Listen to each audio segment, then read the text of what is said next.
Já tenho dito que os dedos aproximados e apresentados de ponta agiam com mais prontidão e concentravam melhor o fluido que estendendo a mão.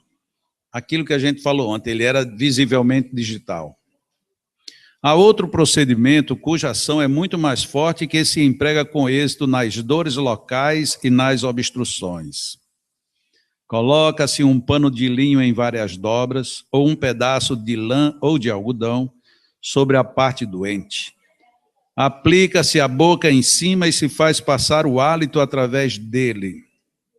Isso provoca um calor vivo e o hálito, que está carregado de fluido magnético, o introduz muito bem. Depois de haver empregado esse procedimento, fazem-se alguns passos para arrastar e dissipar o mal. Aqui Deleuze está falando da insuflação quente, que ele não acrescentou a como se faz a respiração, como se faz a deposição do ar e depois o afastamento. O afastamento da boca do local, já no livro Magnetismo Espiritual, já estava apontado isso, apesar de ainda não se ter necessariamente uma explicação por que se deve ao refluxo de fato. Então aqui ele coloca de que se faz isso com os dedos, ele acha que com o dedo é mais forte do que com a palma, mas essa é por conta da característica dele, pessoal. Mas depois ele coloca a questão do isolamento com o algodão, com um tecido, com camadas de tecidos. E por que algodão? Porque desde Mesmer tinha estabelecido dentro dos seus princípios que tecidos como seda, ele é obstrutivo ao magnetismo. Como Mesmer também estabeleceu outras regras que depois com o tempo caíram. Por exemplo, você aplicar passes em dias de chuva não é produtivo. Hoje se sabe que não tem praticamente nenhuma relação uma coisa com a outra. O que provavelmente deve ter acontecido, ele numa região que chovia muito forte, com raios e trovões violentos, você está para receber um passe extremamente nervoso, porque você já enfrentou chuva, distância, você não tinha quase nenhuma proteção, então você ficava tenso por conta da chuva. E a tensão, essa sim, é obstrutiva a determinadas distribuições magnéticas. Por isso é que quando a gente está num centro espírita que pede, olha, relaxe, descruze os braços, fique tranquilo, para quê? Para deixar todo o organismo pronto para que o fluido percorra tudo e não encontre bloqueios. Porque, em princípio, o fluido magnético ele entra pelo sistema nervoso e se distribui por este e pela corrente sanguínea. Quando você está com a perna passada, está muito tenso, tudo isso você bloqueia. Então, toda a parte que é somatizada do fluido, ela passa a encontrar resistência na distribuição. Muito provavelmente terá sido isso, ou essa a causa que levou a Mesmer a deduzir que, em dias de chuva com muitos raios, o magnetismo caía. Provavelmente não era o magnetismo que caía, era a ação magnética que ficava diferente por conta das tensões. E a questão da seda, depois outras pessoas cismaram de usar seda. E quando usaram seda, usaram e passou, não havia nenhum bloqueio. Mas ficou valendo na história do magnetismo que o tecido ideal para a gente, isso vai ser bom assim escurinho, que a gente dorme que é uma beleza, né? Mas tudo bem. Pelo menos eu não vou ver quem é que está dormindo.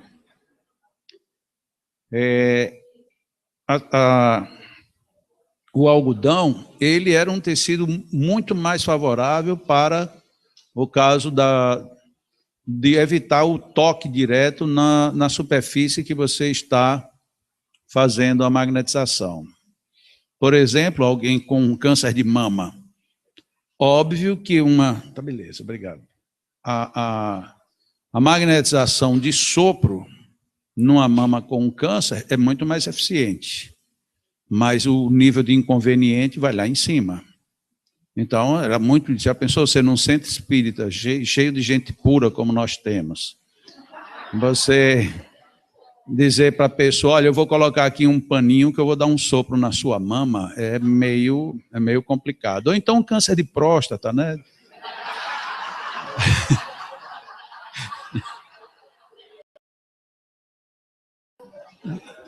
Não vai doer, é só um sopro. Então, essas coisas, às vezes, a gente sabe que tem inconveniente, né? Mas é bem mais eficiente. E o que é que ele recomenda, né? Recomenda que depois a gente disperse. Ele não usa a palavra, porque não era uma palavra comum à época. Mas, no fundo, fez tudo, fez beleza, agora disperse. Disperse para evitar o congestionamento localizado. Então, vai lá, coloca-se o pano, coloca-se a boca. Como é que a boca vem? Sem ar? Não, você quando encostou a boca, o seu pulmão já tem que estar cheio, né?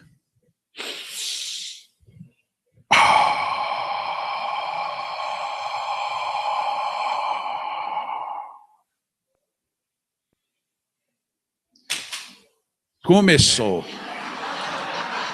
Começou a sessão, cai. No Nordeste a gente diz assim, cai, Tanajura, aqui é tempo de gordura. Começou. Eu fosse vocês, quem estivesse segurando alguma coisa de vidro, é melhor deixar de lá, porque senão cai. Né, Ari?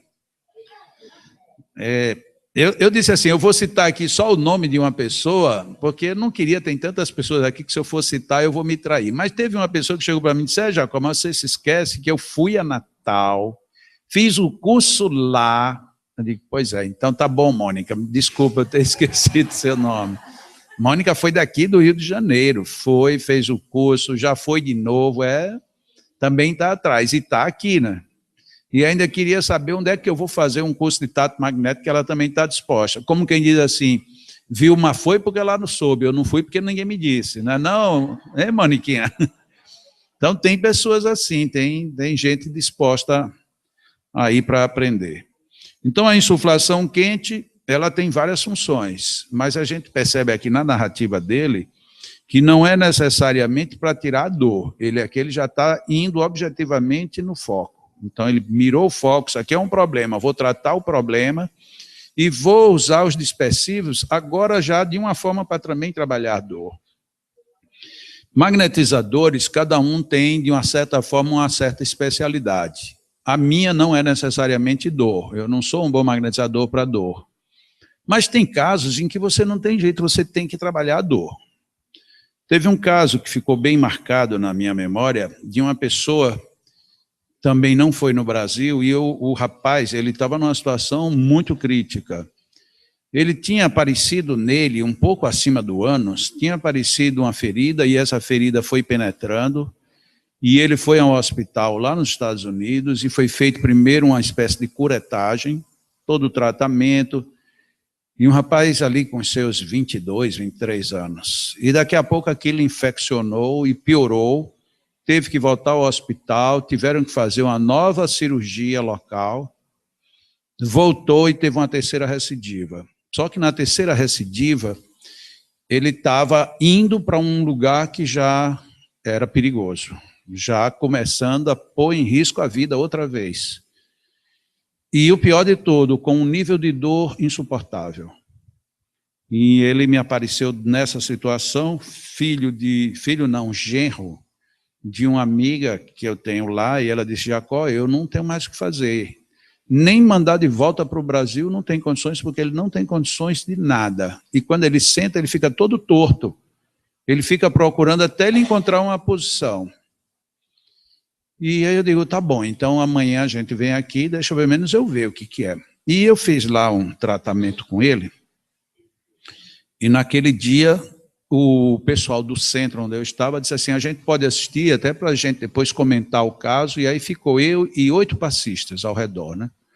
Todo mundo observando, e ele entrou meio desconfiado, disse, olha, não se preocupe que ninguém vai lhe amarrar aqui não, você vai ficar solto. Aí ele descontraiu, deu uma risada, mas aquela risada de quem estava morrendo de dor, né? Foi, de fato, um sacrifício para ele chegar à maca. Eu comecei a atendê-lo com ele em pé, para evitar o máximo possível o esforço da parte dele, mas numa determinada hora ele teria que se deitar, não tinha jeito. Assim que ele deitou, estava visível que a dor estava num nível acima de qualquer padrão. Naquela situação, eu digo, eu ali eu sem falar, eu estava literalmente trabalhando. Eu digo, eu vou primeiro aliviar a dor e depois eu faço o que tem que fazer. E foi como eu fiz. Usei as técnicas do Deleuze, peguei o ponto onde estava muito inflamado, só não fiz, de fato, fricção, mas fiz muito próximo, despecei bastante, depois despecei no local. Depois de eu ter feito aquilo algumas vezes, trabalhei a infecção, e no final, digo, agora eu vou trabalhar o final das dores mesmo, para ver se alivia, porque a situação dele estava muito crítica. O homem normalmente é muito duro na frente dos outros, né? Ele está morrendo de dor, mas ele fica driblando. Mas chegou um ponto que ele não conseguia mais driblar, a dor era ensandecida, né? Ele estava, de fato, fora de si. O passe deve ter... Desculpem. O passe deve ter sido ali em torno de 25 a 30 minutos, e quando terminou, eu digo, chega, agora vamos levantar, levante. E ele levantou. Eu digo, e aí, melhorou? Aí ele começou a cair lágrimas dos olhos dele.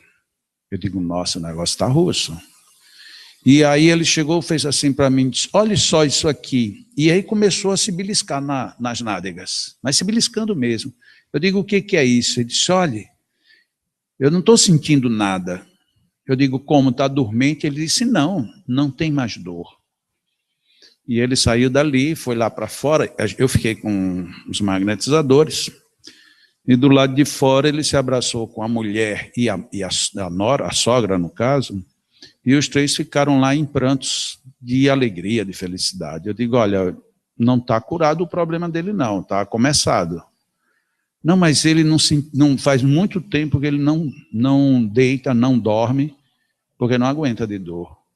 E o problema é que a gente quase não chega aqui, porque quando a gente estava aqui na última quadra, ele disse que não tinha tomado o remédio e que estava insuportável. E ele já não vivia mais sem o remédio. E ele não tomou o remédio e ele não está sentindo nenhuma dor. Recomendei que tivesse cuidado. Tudo bem, não está sentindo nenhuma dor, comemore, mas não exagere, porque isso pode voltar, né? E eu recomendei depois a equipe que estava lá, eles cuidaram do rapaz, e o rapaz terminou saindo sem precisar fazer nova cirurgia. Então, eu não sou uma pessoa habilidosa com dor, mas você pode tirar dor, mesmo sem habilidade, como inclusive foram alguns dos depoimentos que nós tivemos aqui hoje de manhã, 2 pelo menos, bem espontâneos, onde a gente trabalhou nós mesmos. Então, é uma potência monstruosamente grande. Já lá no Leão, nós temos um outro companheiro que ele diz, olha, curar eu não sei, mas tirar dor eu tiro de qualquer pessoa. E ele tira. Então, já ele é um magnetizador muito bom para você pegar um paciente com dor. Ele já foi raro a pessoa que chegou com dor que não saiu sem dor. Pode ser dor do que quer que seja, ele tira. E aí é exatamente o modelo Deleuze. O que leva mais uma vez à mesma indagação. Como é que isso passou 200 anos e ninguém traduziu, ninguém explicou isso? É uma pena que o livro não tenha ainda, porque quem não tem, eu acho que vale a pena ter esse livro em mãos, né? Mas, muito em breve, estará à disposição.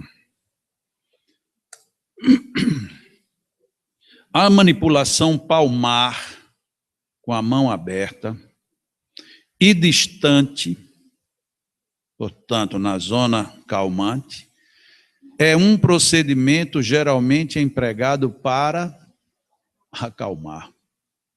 Com frequência, basta ele para diminuir as mais vivas dores.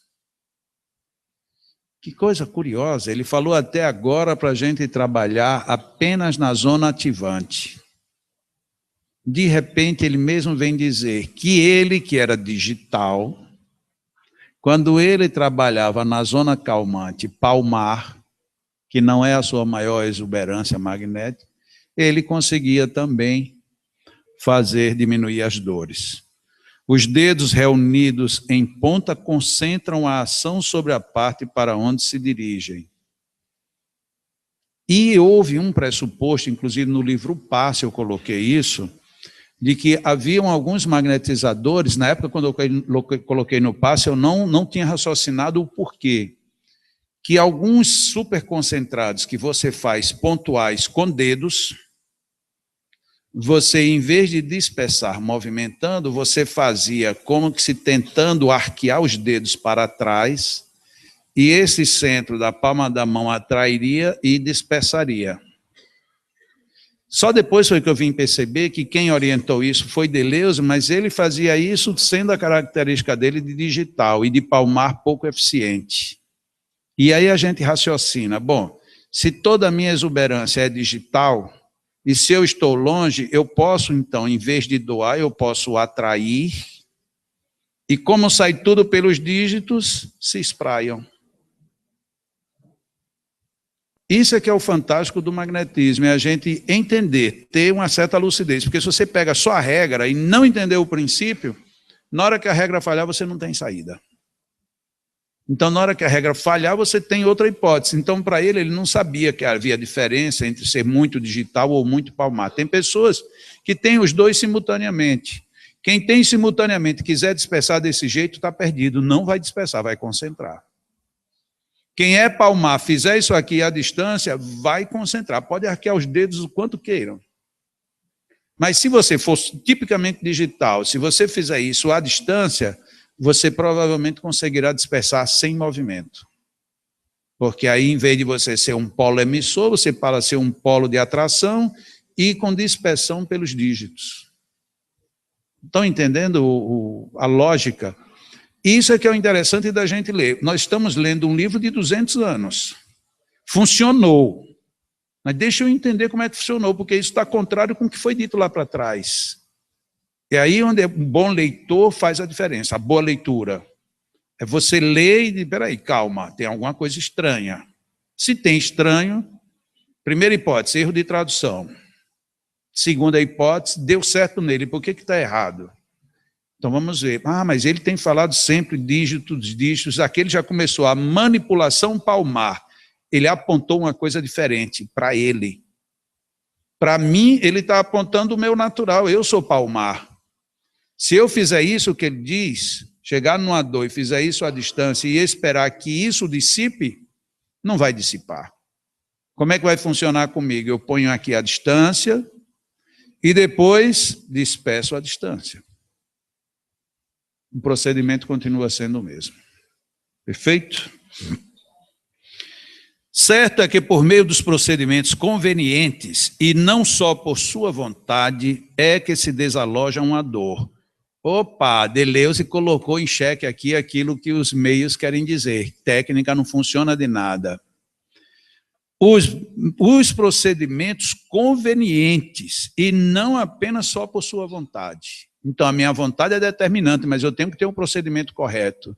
Não adianta nada eu fazer isso e dizer disperse. Para dispersar, eu tenho que ter um movimento conveniente. Se não fosse assim, aí a lógica estava furada de fato. Não, quem manda é só a vontade e técnica não serve de coisa nenhuma. Se faz baixar e se acelera a circulação do sangue, se dissipa estão lendo aí? Um infarto, se restabelece o equilíbrio. Há casos em que se faz muito bem, pondo as mãos sobre os joelhos, todavia se faria muito dano, situando-as longo tempo sobre o estômago. Mas e se eu precisar deixar a mão longo tempo no estômago, o que eu faço? Interrompo de vez em quando e faço dispersivos. Faz mais um pouco. Dispersa. Faz mais. Dispersa. Está precisando de mais? Faz mais. Mas dispersa. É melhor do que você ficar lá. Daqui a pouco ele se congestiona. Aí vai dar trabalho. Carregando demasiada a cabeça, produz-se aturdimento, moléstia, mal-estar. E isso aqui depende, pode ser até muito grave, porque tem pessoas que têm alta sensibilidade na cabeça. No coronário, então, nem pensar. Nós temos uma companheira lá no Leão, que ela não recebe passe com quase ninguém de lá do Leão. Ela só recebe com quem sabe que não pode tocar no coronário. Se tocar no coronário, ela passa muito mal. E ela é muito contida, ela não diz. Então, levou-se tempo para as pessoas saberem que não podia tocar no coronário. E é tocar mesmo. Se ela tiver aqui, você disser, olha, tem um negócio aqui na tua cabeça, já complicou a vida dela, é impressionante. É dessas pessoas hipersensivas no centro coronário. E na casa espírita, onde você só aplica coronário? Eu pergunto a ela, porque como ela é mulher de militar, teve que morar em vários lugares, ela dizia, Jacó, foi muito pouca casa espírita que teve a honra de me aplicar um passe. Eu não entrava de jeito nenhum. E na casa espírita, onde é obrigado, eu digo, obrigado como? Ele disse, Jacó, tem casa espírita que você é obrigado. Eu digo, eu sei, eu estava só querendo saber de você. Tem uma casa espírita aqui em São Paulo, que quando você sobe uma escadinha para entrar, não, aí você entra, fala com uma pessoa na recepção, e quando você vai entrar, você já cai direto na cabine de passe. Você não tem como entrar no centro sem passar pela cabine de passe. A primeira sala da casa é uma cabine de passe. E eu cheguei lá e digo, olha, tá bom, eu sou palestrante, seja bem-vindo, tal, você agora vai receber um passe. Eu disse, não, mas eu não vou receber passe. Ele disse, vai. Eu disse, não, eu não vou. Ele disse, vai sim, senhor. Eu digo, mas eu não quero, eu não estou precisando, eu já estou preparado para a palestra, mas vai ter que receber. Digo, tá bom, mas eu não quero. E eu pensei que eu ia passar, não sabia como era, eu nunca tinha entrado. Quando eu entro, mas está lá um monte de... Senta aqui, por favor. Eu digo, mas eu não preciso de passe, senta. Eu digo, sim, senhora. E aí a distinta chegou lá, acho que ela estava incorporada do Divino Espírito Santo, meteu toda a energia aqui, mas ficou lá, digo, eita, malvadeza. Mas foi tiro e queda, eu cheguei do outro lado, e olha que eu não sou muito sensível, já cheguei do outro lado da porta com dor de cabeça, quase que eu não faço a palestra. Eu cheguei no hotel depois da palestra, eu passei mal, vomitei, foi tudo de coisa ruim por conta de um passe. Mas isso é coisa da sua cabeça. Eu digo, mas não estava nela não, foi alguém que me colocou.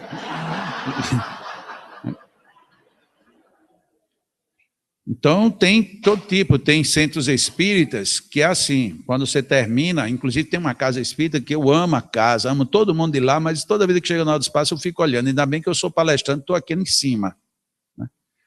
Porque aí quando começa os passes, aí os passistas vêm todos, mas vem uns 50, sem exagero, né? Porque o centro é muito grande.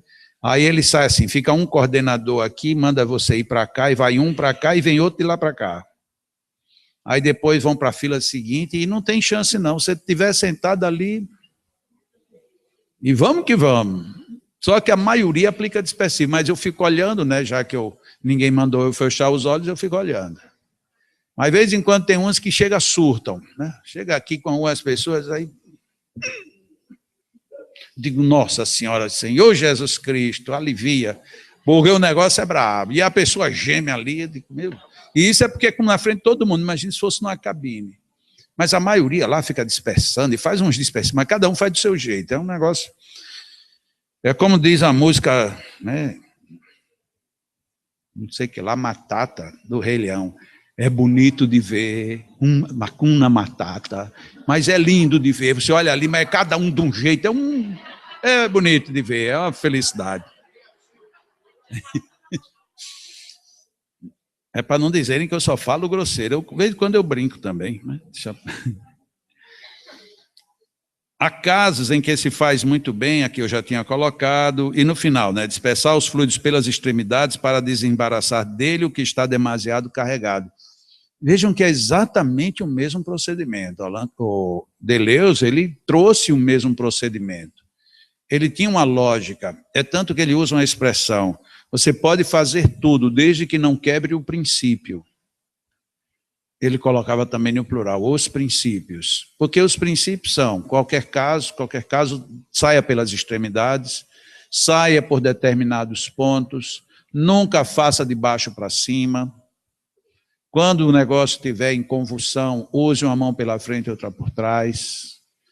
Use rápido, distante, você entra no acalmar, aí por isso que recebeu o nome de calmantes. Mas depois de Deleuze se descobriu que nem tudo que você trabalha distante necessariamente gera calmaria. Mas aquilo ali já tinha sido estabelecido que é a zona calmante. Então, distante é calmante. Eu vou acalmar uma pessoa, então você vem para a zona calmante. Pode ser que se a pessoa estiver congestionada no calmante, você vai tentar fazer mais calmante, ela piora. Porque não era para concentrar no calmante. Muitas vezes você alivia uma pessoa concentrando um ativante. Como? Ela está sem energia nenhuma, você consegue penetrar a energia por concentrado ativante. Agora eu tenho energia, então ela se acalma. Então essa palavra ativar, acalmar, ela não é literal. Porque muitas vezes você acalma ativando e outras vezes você ativa acalmando. Tá? Então estejamos atentos a isso. Por que não consigo eliminar ou aliviar as dores de meus pacientes? Por incrível que pareça, porque não está agindo convenientemente. Ou porque você não tem magnetismo para isso. Mas a gente vê que mesmo pessoas com pouco magnetismo, se você age convenientemente, você elimina a dor. Quando eu perguntei aqui hoje de manhã, eu pensei até que mais pessoas fossem levantar a mão dizendo que tinham testado. Não se impressione que do primeiro caso você já vai resolver todos, não. Mas é muito provável que no tratamento das dores a gente tenha ganhos muito rápidos, desde que façamos convenientemente e exercitemos. Isso não é uma mágica também. Já sei como é, então eu faço assim, está resolvido. Mas eu fiz e não deu certo, faça de novo. E faça mais vezes, até que uma hora você vai começar a perceber que há uma fluidez diferente na sua energética quando você trabalha dores, diferente de quando você concentra ativantes, por exemplo. Como é que você vai perceber? Praticando. Se não praticar, não vai perceber nunca. Então, tem os procedimentos convenientes, tem a questão de você ter foco. Eu vou fazer isso, eu vou aliviar a dor. E ter confiança nisso. Essa confiança nós podemos chamar de fé. Fé no sentido que está lá no Evangelho segundo o Espiritismo, capítulo 19, item 11. Fé, que é a vontade de querer e a certeza de que essa vontade pode obter satisfação. Quem fez curso recente comigo já sabe isso decorado. Mesmo que a gente tenha lido o Evangelho a vida toda, a gente não lembrou. O que é fé? Alguma coisa caiu, apanha, muito bem. Caiu, e agora é dinheiro. O negócio está ficando sério. Até dinheiro está caindo. Olha, isso é um milagre. É um milagre. Mas não se preocupe, não vai cair mais coisa. Então a gente tem que ter fé. A fé é a vontade de querer. Eu quero, eu vou tirar a sua dor. E eu tenho certeza de que com essa vontade eu vou lhe aliviar. Faça ali o procedimento correto, está tudo resolvido. Quem disse isso foi um espírito protetor, não foi Allan Kardec. Estão na dúvida? Acham que não é isso, não? Notaram direitinho? Eu vou dizer de novo. Evangelho, capítulo 19. O que é o título do capítulo 19? A fé que transporta montanhas. Então é o capítulo mais apropriado para falar de fé. Lá pelo meio do item 11. Os indivíduos que têm fé, isto é, tá mesmo? A vontade de querer e a certeza de que essa vontade pode obter satisfação. Pronto, está aí a definição de fé. Atenção, foco. De uma certa forma, objetivação. Eu tenho um objetivo, vou fazer com você, vou trabalhar com você sua dor. Mas eu posso trabalhar dor e outra coisa? Pode, mas quando você for trabalhar dor, trabalha dor. Então, objetivação. E a atenção é prestar atenção no que você está fazendo. Eu, honestamente, eu tenho minha dúvida, não que não exista a possibilidade, mas eu tenho dúvidas quando eu vejo um magnetizador, ele está aqui com o paciente.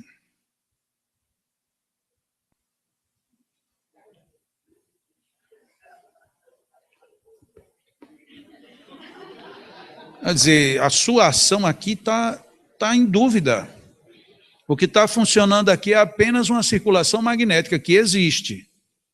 Mas a sua vontade, a sua atenção, o seu foco foi embora. Pergunta essa pessoa se ela tem tato magnético. Não tem. O que é tato magnético? Dupla vista.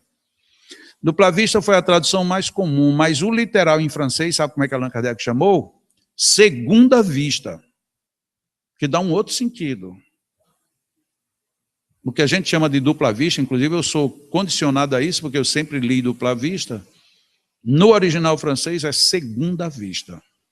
Ou seja, é uma outra visão. E não é a evidência. A vontade de querer, a definição de fé. O tempo de aplicação depende também. Muitos casos, para tratamento, é muito difícil você ter um caso que com 5 minutos você resolva. É muito difícil. A não ser, quando você vem num tratamento de determinadas enfermidades, tem determinados momentos do tratamento que você percebe que não convém ir além disso. O próprio Deleuze falou numa daquelas lâminas. Tem horas que é melhor você parar ali, não vá além. Mas isto não é a regra. Normalmente, tratamentos graves, eles pedem sessões maiores. Lá no Leão, nós tivemos a oportunidade, Leão, para quem não sabe, é Lar Espírita Alvorada Nova. Então, lá no Leão, a gente, quando começou a atender magneticamente, que o nosso departamento voltado para o magnetismo era exclusivamente para os idosos que nós temos internos. A nossa instituição trabalha com idosos abandonados. Então, era só para eles. Mas aí um dia chegou uma pessoa, depois duas, três, daqui a pouco a gente estava lotado de gente para ser atendido e já nem tinha mais tempo de atender os idosos. Aí criamos uma sessão só para os idosos, no caso lá nosso é na segunda-feira, e uma sessão só para o público externo, que é na quarta-feira. Só que na quarta-feira a gente sempre destaca uma equipe para ir atender os idosos. Os idosos terminaram saindo ganhando, porque eles têm uma segunda só deles e uma quarta, uma parte para eles. Então, para todos os efeitos, eles não ficaram desprotegidos. Mas aí lá em cima, por conta do volume e da quantidade de cabines, a gente só tinha 5 cabines, o máximo que a gente poderia atender era 80 pessoas. E o que era que acontecia? Para atender 80, quando a gente dividia pelo tempo que a gente tinha de aplicação, só dava 7 minutos no máximo para cada pessoa. Aí você tem doenças graves. Aplicar um único passe de 7 minutos ao longo de uma semana é muito pouco.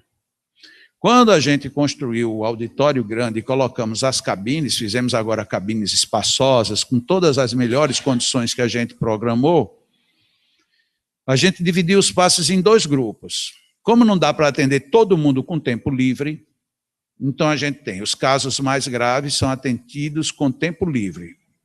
Então ali nós temos 8 cabines só para esses casos.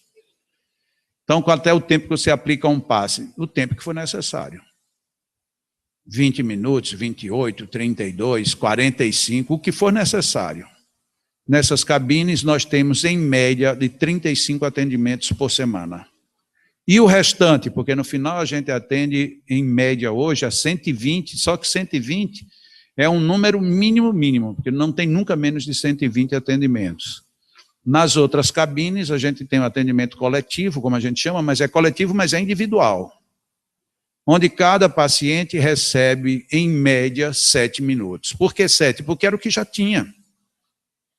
Então, os casos graves vão para o tempo livre. Os outros casos ficam num tempo de controle, que é para poder atender tanta gente. E uma prática que é muito pouco comum nas casas espíritas, lá é regular, o passe coletivo.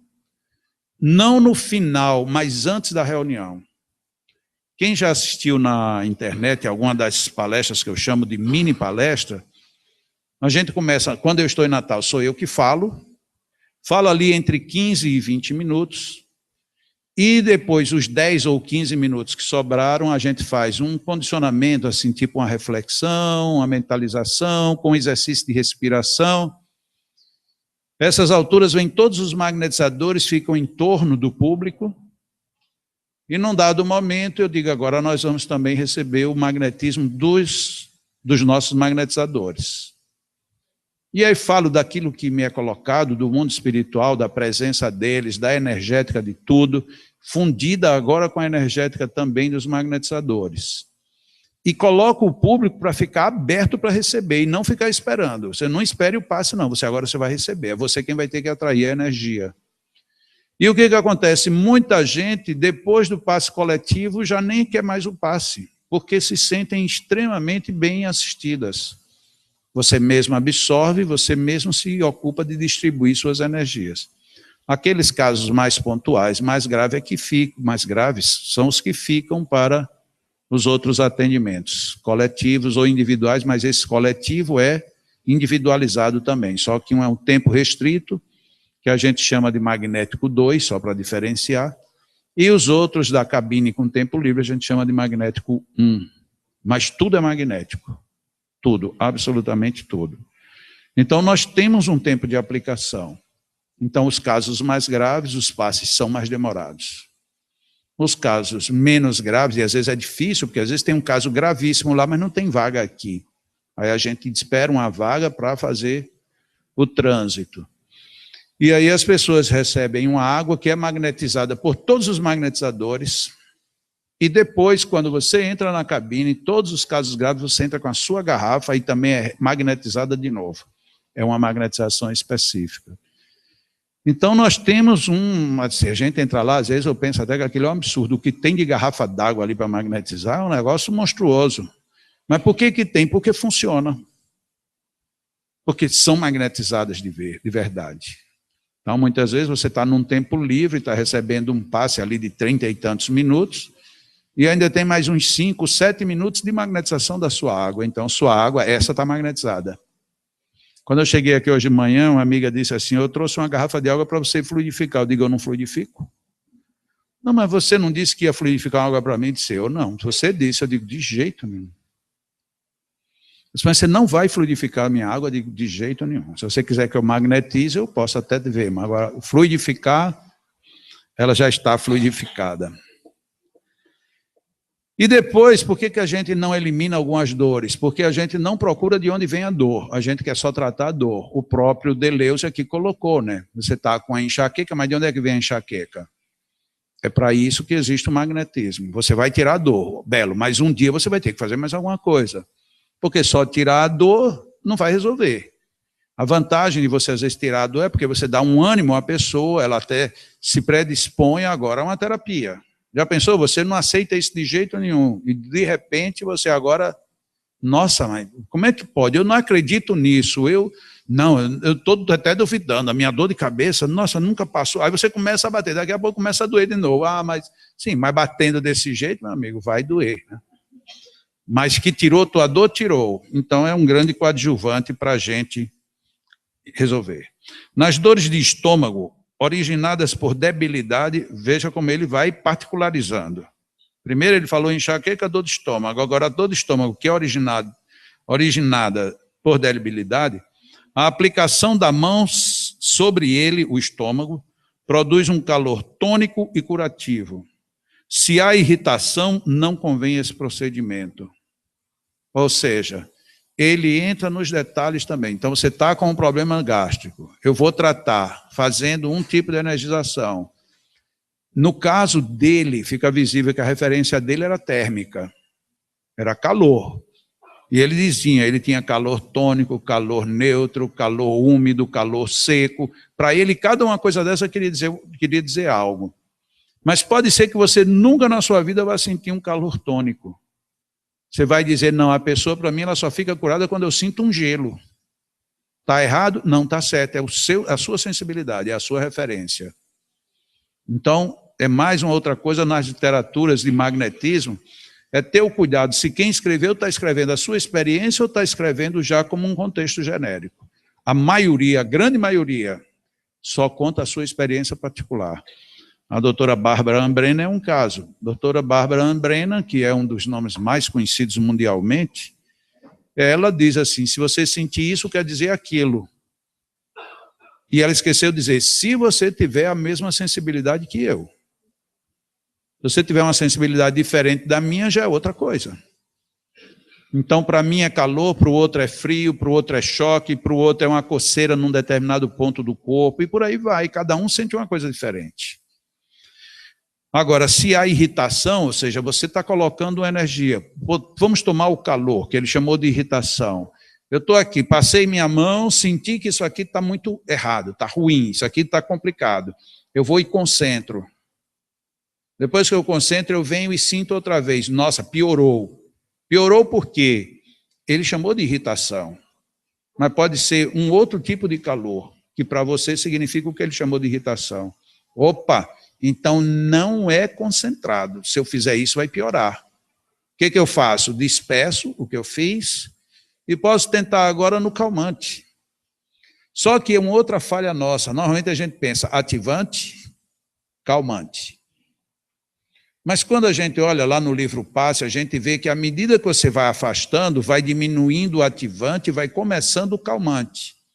Pode ser que eu tenha pego um ponto calmante muito distante, ou um ponto calmante muito próximo. Pode ser que a sua terapia seja aqui nesse ponto e não nesse. Então, muitas vezes, o ideal é a gente vir por zonas. Vamos dividindo camadas menores para poder perceber melhor.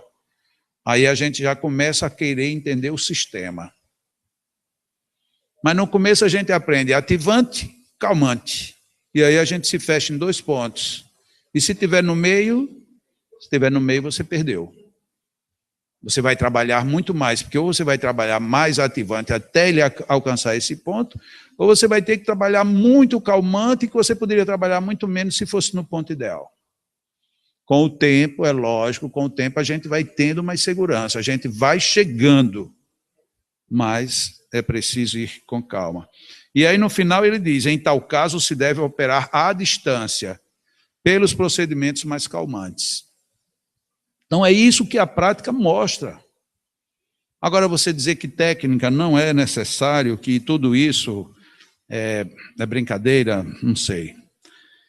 Autopasse, como aconteceram os 2 casos que foram narrados aqui hoje. Quando um homem é acostumado a magnetizar, tem uma dor local, portanto, quando você é um magnetizador, por exemplo, em um braço, na perna ou no estômago, aqui os 2 casos aqui, um foi no braço e outro nas pernas. Olha que coincidência, né? Empregando atentamente em si mesmo os procedimentos, se no caso você desfruta de boa saúde, porque quando se padece de uma enfermidade geral, quando se tem febre ou uma enfermidade orgânica, claro está que não se pode tirar de si mesmo o remédio, posto que o fluido de que dispõe não reúne as condições necessárias. Aquilo que a gente sempre fala do autopasse. Eu posso curar uma dor na minha perna? Posso, se eu estiver bem. Eu posso ter uma dor, mas eu estou bem. Eu posso não ter dor nenhuma, mas estou mal. Se você está mal, você não é um bom magnetizador. Se você está bem, mesmo com dor, mesmo com uma irritação localizada, você pode se automagnetizar. É o que eles disseram, é o que o Deleuze disse, e é o que nós podemos esperar disso tudo. Pode-se fazer muito dano magnetizando uma só vez com energia para dissipar uma dor intensa produzida por um humor. Desculpa, eu não sei onde foi, mas eu volto lá para o começo, eu acho já. Pode-se fazer muito dano magnetizando uma só vez com energia para dissipar uma dor interna, é porque eu disse intensa, não foi? Desculpem. Produzida por um humor que, pelo espaço de muitos anos, se haja fixado em um órgão em certas épocas. Quando se tem desordenado um movimento já estabelecido, ou se tem excitado outro contrário, é preciso regularizar-lhe para que não produza nenhuma perturbação. Então, problema, ele tinha falado até agora de quê? De crises agudas, ou crises rápidas, recentes. Mas tratar de problemas crônicos tem que ter mais atenção. A gente tem uma tendência de uma dor crônica concentrar demais, não é conveniente.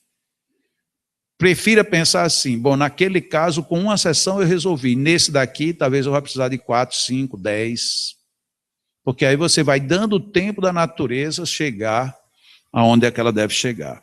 Então, é preciso regularizar-lhe para que não produza nenhuma perturbação. O que é regularizar? São 2 pontos. Primeiro, o foco e depois a relação dos pontos vizinhos. Porque quando eu tenho um foco aqui, a natureza manda que os outros entrem para regularizar o máximo possível esse. Se eu mando esse de vez para esse ponto, esses outros não reconhecem a mudança. E aí isso daqui causa desconforto.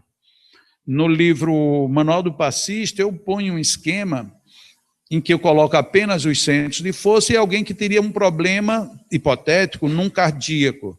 Você, numa sessão, manda o cardíaco para a linha de harmonia e os outros continuam descompensados. Se você, no final, não regularizar tudo, esses outros vão trazer o que você trabalhou de volta.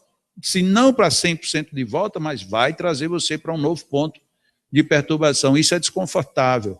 É por isso que existem os dispersivos no final. E depois ainda entra uma outra situação, que às vezes as pessoas não percebem, que eu chamo de psissensibilidade. Ora, você passou muito tempo com isso alterado. Eu agora mudei tudo. alinhei tudo, mas a sensação ainda está alterada. Se você tirar uma pessoa com a sensação deformada, apesar de estar em harmonia, essa sensação prejudica o que foi feito. E aí como é que resolve? Com mais dispersivos. Uma regra prática de magnetismo.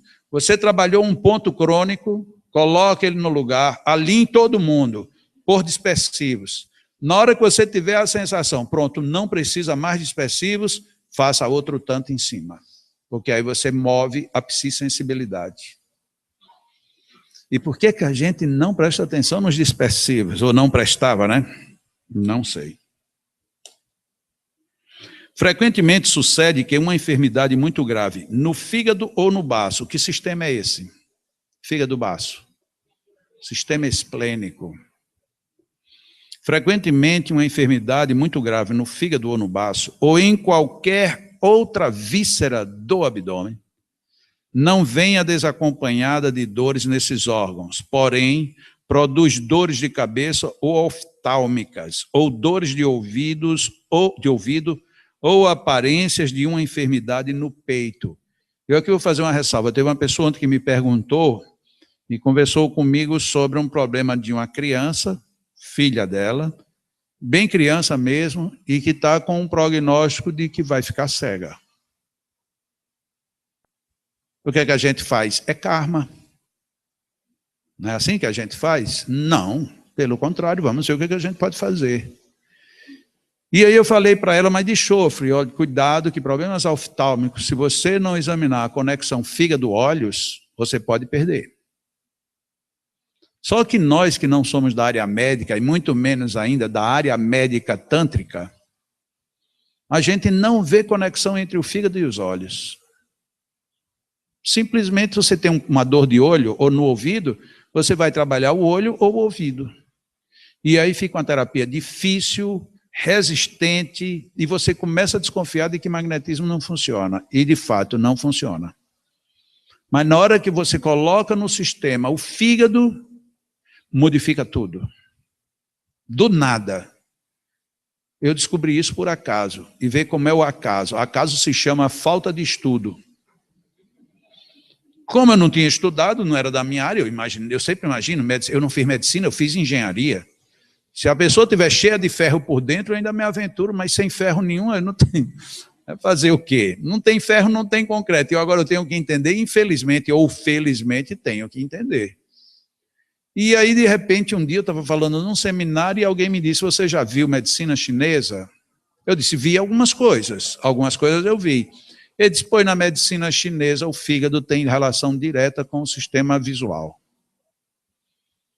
Só que eu descobri numa paciente, a paciente estava lá, eu estava trabalhando e eu não conseguia, e a pessoa tinha vindo 300 quilômetros para receber um passe, e aí já que veio, agora eu tenho que tentar descobrir. E fui mexendo na hora que eu coloquei a mão nos olhos, que não reagiam, e com a outra mão eu fui procurando, quando minha mão pousou no fígado, eu digo, opa, olha aqui o problema. O problema era a relação fígado com olhos. É bom porque tem um companheiro aqui que veio falar comigo no intervalo e disse que só não falou nada porque está quase sem voz. Ele disse, mas eu sou médico. E estou achando muito interessante tudo isso. Mas é lógico, eu também fico super interessado quando um médico começa a falar certas coisas. E o problema é que às vezes você até tem medicina, mas você nem na medicina é despertado por uma relação como essa. E às vezes, olha que coisa, termina tendo que aprender por acaso também. Um belo dia, você faz uma conexão dessas.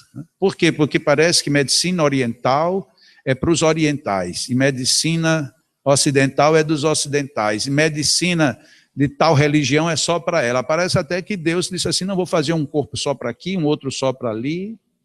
Não é, nós somos iguais. Então tudo é coerente. Quando existe uma incoerência, uma discrepância muito grande, é porque alguém está indo ou por um caminho de está caindo. Meu Jesus Cristo, o negócio, o que foi que caiu, hein?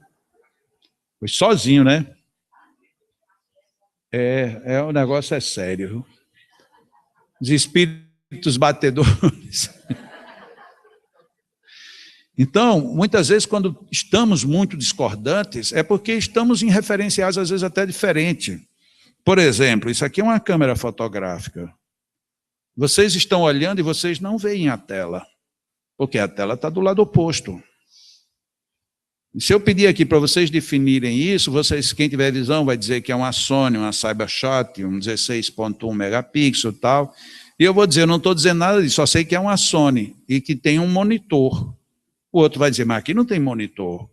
Quem está certo? Os dois. Estamos vendo de ângulos diferentes. Vai precisar alguém, numa hora... Peraí, vamos ver se a gente está falando realmente coisas desencontradas. É o que acontece com medicina, com magnetismo, com outras terapias. Agora, ou a gente tem a humildade de juntar, ou a gente se perde. Mas aí a gente chega num outro ponto terrível do meio espírita. Humildade. Humildade é um tema excelente para a gente fazer palestra. A gente faz palestra sobre humildade, que é uma beleza. Agora, ter a humildade de se curvar, isso é outra história. A gente acha que todas as religiões terão que ser espíritas. E a proposta de Allan Kardec foi que nós teremos católicos espíritas, protestantes espíritas, judeus espíritas. Ou seja, eles continuarão católicos, protestantes, judeus, mas os princípios estarão ali estabelecidos também. Mas a gente não quer isso. A gente quer que todo mundo venha para cá, né? E aí a gente não sai do canto. Mas deixa para lá. Então, a enfermidade é ali no fígado, no baço, no esplênico, né? As correntes vos conduzem. Que correntes? O que são correntes? Vou ler um pouquinho mais para trás. Muitas vezes vem desacompanhada de dores nesses órgãos. Até porque dizem que fígado não dói, né? Em determinadas condições normais, um fígado não dói. Tem um hipocondríaco que foi ao médico e disse, doutor, eu acho que eu estou com um problema no fígado. Ele disse, mas meu filho, como é que você sabe? Eu não sei. Disse, é porque o fígado não dói, é exatamente por isso. Como ele não está doendo, eu estou preocupado. Então, não dói ali, mas vem com dor de cabeça, dor oftálmica ou dor do ouvido. Significa dizer que meu fígado pode me provocar dores de cabeça, pode me provocar problemas na visão e problemas auditivos. Mesmer, no primeiro livro que ele escreveu, quando ele tratou da senhorita Paradis, uma grande musicista da época, até hoje conhecida mundialmente, a Paradis chegou para falar com ele, ela estava com amaurose. A amaurose era uma doença degenerativa que levava à cegueira. E por conta disso ela entrou em melancolia, que é a depressão. E aí Mesmer diz, tratei essa senhora cuidando do seu fígado, do seu baço, e se não me engano, dos seus rins. Ou seja, tratou do sistema esplênico. Ela não ficou cega e saiu da depressão. Sistema esplênico. Não entendi. Ele não sabia disso porque parece que ele tinha tato magnético. Parece que ele chegou na mulher e disse assim, seu problema é de cegueira, você está quase cega, mas seu baço, fígado, aqui está tudo descompensado. Então, quer dizer, ele já descobriu isso lá. Vamos estar em número redondo, 300 anos. E nós ainda estamos brigando. Agora, o problema nosso é porque como é que a gente vai fazer isso se a gente não pode usar técnicas? Então, ele diz, depois disso, né, essas dores ou aparências de uma enfermidade no peito, que tem pessoas também que têm dores pontuais no coração ou sobre o peito, e acha que é angina, acha que é problema cardiológico, acha que é gases, e muitas vezes pode ser também atuação excremental do fígado. As correntes vos conduzem, as correntes o quê? As correntes fluídicas, o trânsito energético, essas correntes conduzem até o lugar onde está a causa. Vamos dar tudo isso para colocar um nome só, tato magnético. O tato magnético lhe leva para saber onde é que está a causa. Esse tato magnético pode dirigir a vossa ação e ainda pode indicar ao médico os remédios que necessita empregar para auxiliar e favorecer o trabalho da natureza excitado pelo magnetismo. Naquela época havia contato entre o magnetismo e a medicina. Tinham muitos médicos magnetizadores.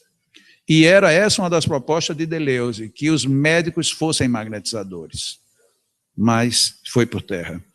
É quase inútil dizer que para aproveitar bem as correntes, o magnetizador não deve padecer de nenhuma distração, foco. Porém, bom é advertir que, a partir de que se tenha acostumado a deixar-se dirigir por elas, não haverá necessidade de nenhum esforço e atenção para dirigi-las. Depois que você sentiu, está aqui o tato, está aqui a enfermidade, está pronto, lotou lá, não, agora você não precisa mais procurar por isso, está ali. Então, depois de fixado o mal, agora é só ir tratá-lo e cuidar dele. Oh, coisa linda, numa hora dessa, a maior dor. Qual é a maior dor? Por incrível que pareça, a nossa maior dor é o equilíbrio entre a mente e a razão. A mente e o coração. Esse é um momento agora que a gente está vivendo no meio espírita. Qual é a maior dor que a gente vive? Essa dualidade. Não é possível, nós que estamos aqui desde ontem, se vocês por acaso, ninguém aqui estava brigando interiormente, porque às vezes a gente vai para um evento desse, a gente não fala, mas por dentro a gente fica revoltado, não é possível, eu não acredito, isso aí de jeito nenhum, não sei o que eu estou fazendo aqui, então você está perdendo, porque não é vantajoso para ninguém. Se eu quero discutir com alguém, a primeira vantagem eu levo quando eu escuto alguém. Porque aí eu sei o que é que eu vou dizer. Mas se na hora que ele começou a dizer, olha, eu vou lhe contar uma coisa. Ontem, aí eu digo, já sei o que é que ele vai dizer. Já desgraçou tudo. Porque agora eu vou brigar. Não, ele não disse isso, mas era para ele ter dito. E aí a gente não se concentra na essência e ficamos discutindo o desvio. Esse é o nosso problema hoje. Nós imaginamos tudo isso. Vamos fazer só isso que Deleuze sugeriu. Como? Não sei, porque na casa espírita não vão deixar. Como é que vão deixar na casa espírita eu agora procurar sentir onde é que está uma dor para tratar? Eu não tenho tempo, é 1 minuto e meio para fazer isso. E é 1 minuto e meio por quê? Porque Chico um dia disse que a duração de um passe é o tempo de um Pai Nosso. Muito bem, Chico disse isso. Qual é a primeira lógica que passa na mente de quem quer pensar a coisa? Foi Chico quem disse? Foi. Então, peraí. Então, se ele disse, tem fundamento, certo? Próximo passo do meu raciocínio. Se ele diz que dura um Pai Nosso, qual é o tempo que Chico faz para dizer um Pai Nosso? Como assim? Põe Chico aqui, Chico, agora faça aqui um Pai Nosso. Ele vai levar uns 3 minutos só para começar, ele vai ficar.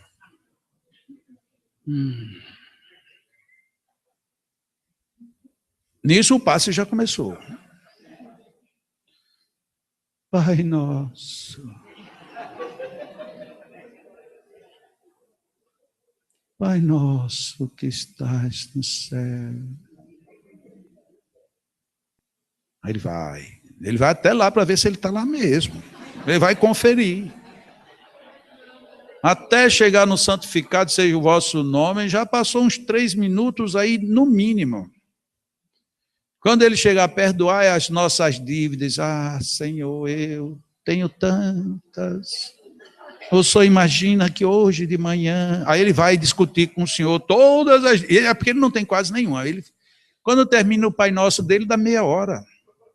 Então ele está certo. Qual é a duração de um passe? Um Pai Nosso, meu, dizia ele, né? Mas quem escreveu essa história, esqueceu de colocar, que era o dele. Porque a minha avó, a mãe do meu pai, ela rezava o terço. Ela passava o dia todo assim, ó.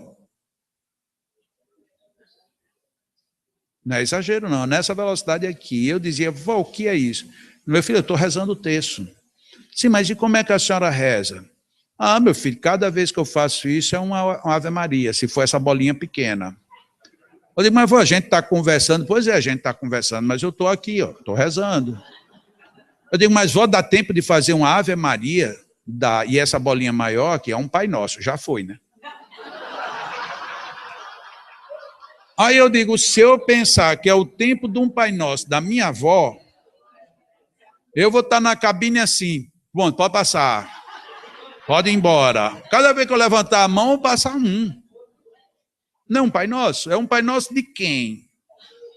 Mas também pode ser um Pai Nosso de gente preguiçosa e cansada. Aí esse é um passe grande. É daquele, Deus estava a dormir, deixa até rezar. Eu vou dizer um Pai Nosso está no céu, santificado.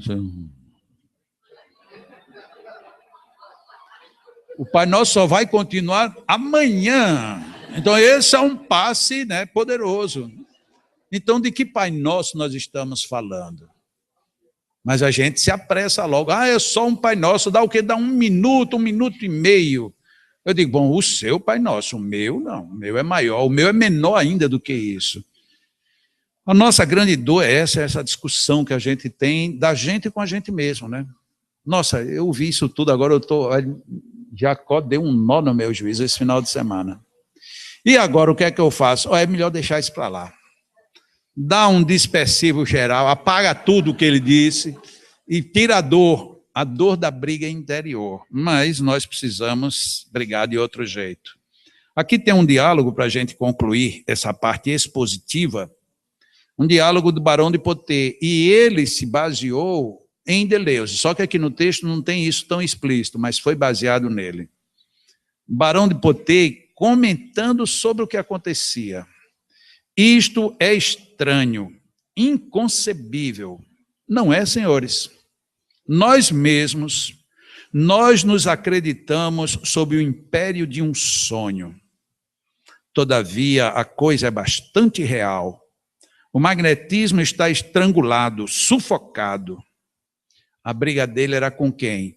Nossos médicos não desejam aquilo que cura ou alivia. Pelo menos era uma briga com os de fora. Pereça a humanidade como os sistemas vãos, e já que a mentira conduz a honras e fortuna, viva a mentira. Abaixo os magnetizadores. Toda aquela súcia que o inferno suscita para perturbar o repouso da gente acadêmica. Olha como ele estava ácido.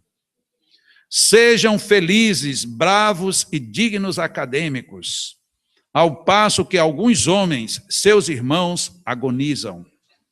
Sejam o testemunho impotente de longas dores humanas. Recebam o ouro do pobre e do rico. Que os favores do poder desçam sobre vocês. Prefiro o meu papel ao de vocês, e devesse eu morrer em aflição, eu apoiaria os direitos da natureza e da verdade, sem jamais deixar por um único dia de apontar ao mundo os frouxos e os pérfidos que preferem, com seu orgulho insolente, o erro que envenena ou distorce a verdade mesmeriana que cura e consola. É de doer. Mas se para ele foi de doer, que ele brigava com uma academia, em mim me dói muito mais, porque eu estou tendo que brigar com os espíritas. Não são com os protestantes, com os católicos, com os médicos, com os curadores, com ninguém. A nossa briga hoje é com o meio espírita. O meio espírita se fechou ao magnetismo. E dentro do dizer do Barão de Potê, que briga infame é essa? Uma briga que nos tira totalmente a razão. A razão da gente entender, da gente fazer, da gente ajudar. O fim, né? 9º Encontro Mundial de Magnetizadores. Espíritas. Natal, 22 a 24 de abril de 2016. Esse evento vai estar bem anunciado a partir desse próximo mês na nossa página. A nossa página é www, acho que aqui tem, jacomelo.com, e o meu e-mail, jacomelogmail.com. Na parte da tarde, a gente vai pegar aquele Gerson e mostrar mais uma vez como é que funciona e responder essas perguntas que aqui temos. Isso antes, acompanhando o nosso muito querido amigo Adilson. Porque vocês sabem, existem a dupla o gordo e o magro, existe a dupla a Bela e a Fera, mas existe uma dupla chamada Os Lindos, eu e Adilson. Muito obrigado por agora de manhã e até mais tarde, até daqui a pouco. Obrigado.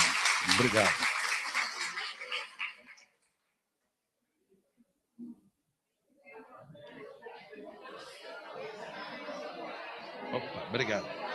Uma dúvida, por favor. Tá.